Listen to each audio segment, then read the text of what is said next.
Você já teve uma convulsão? Já viu alguém tendo uma crise epiléptica? Então preste atenção no que nós vamos falar hoje. Convulsões. A primeira coisa que eu devo esclarecer é o que é uma convulsão. A convulsão, geralmente, é o aspecto motor relacionado à crise epiléptica. Isso significa que nem toda crise epiléptica é convulsiva. Geralmente, a crise epiléptica ocorre por um disparo síncrono, ou seja, ritmado, dos neurônios do cérebro. Pode ser de alguma região específica ou do cérebro como um todo. Quando isso acontece, temporariamente, o cérebro perde o controle dos membros ou da região da face. Isso pode ser traduzido como abalos musculares intermitentes ou posturas anormais do corpo. Geralmente é isso que a gente chama de convulsão, quando existe uma manifestação motora.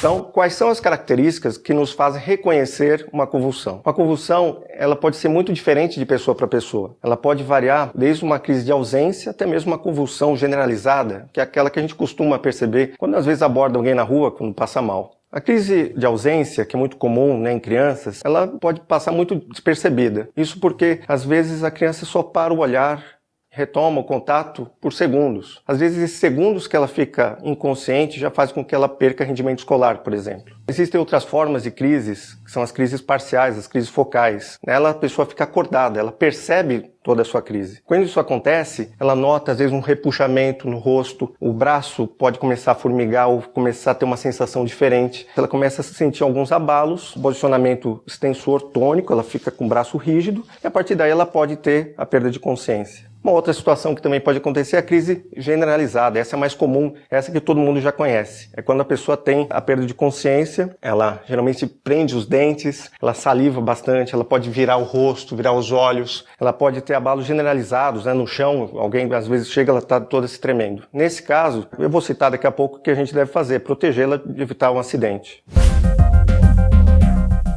O que deve ser feito, numa crise convulsiva? O primeiro aspecto é pensar na segurança da pessoa e não se desesperar, porque a primeira coisa que a gente pensa é em agarrar a pessoa, virar, fazer alguma coisa que não deve ser feito, que vai piorar a evolução do quadro. Proteção. Se a pessoa está em pé, você ajuda ela a deitar, ampara a cabeça dela, põe um travesseiro ou alguma roupa que possa impedir que ela bata a cabeça contra o chão. Vira a cabeça dessa pessoa de modo que ela consiga escoar aquele excesso de saliva, que ela não aspire essa saliva. Um dos grandes mitos é de que a pessoa vai enrolar a língua.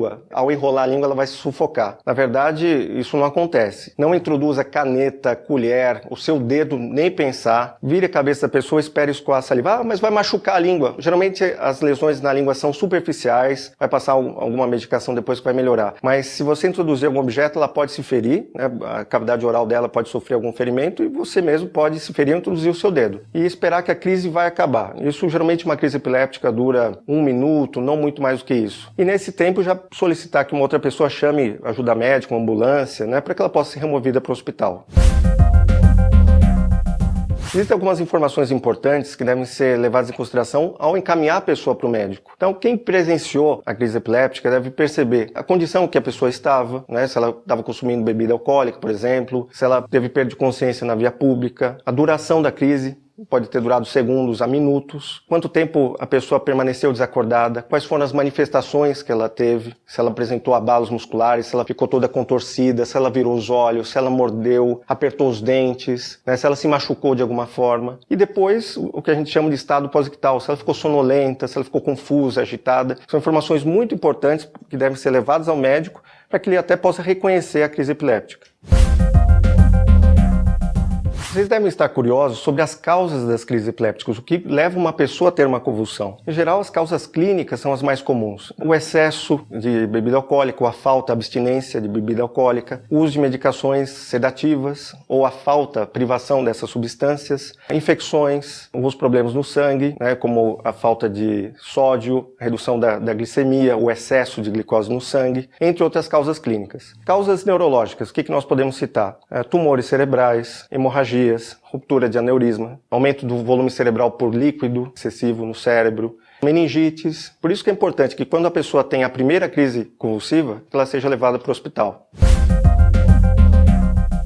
Uma importante distinção agora deve ser feita entre crise epiléptica e epilepsia. A epilepsia é uma doença e a crise epiléptica é um sintoma neurológico. A epilepsia é uma doença que se caracteriza pela repetição, pela recorrência de crises epilépticas. Essas crises podem acontecer em um dia ou podem ter um intervalo de vários meses, a gente nunca sabe. Existe uma diferença, então, entre a pessoa que tem a primeira crise e a epilepsia. No primeiro caso, a primeira crise sempre levar ao pronto-socorro, porque trata-se de uma emergência neurológica. O paciente que tem recorrência de crises precisa de um acompanhamento neurológico.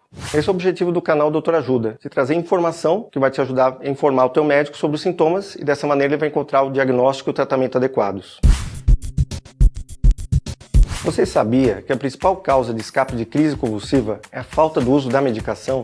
Parece uma coisa óbvia, todo mundo deveria usar a medicação corretamente para evitar a crise convulsiva. No entanto, às vezes com o dia a dia, as pessoas estão apressadas, elas acabam não prestando atenção aos horários. Então, reforço, aqui é necessário tomar a medicação corretamente e no intervalo correto prescrito pelo seu médico. Você está gostando do canal Doutor Ajuda? Então se inscreva no canal, deixe seus comentários e curta os vídeos. E principalmente, não esqueça de compartilhar com seus amigos e familiares.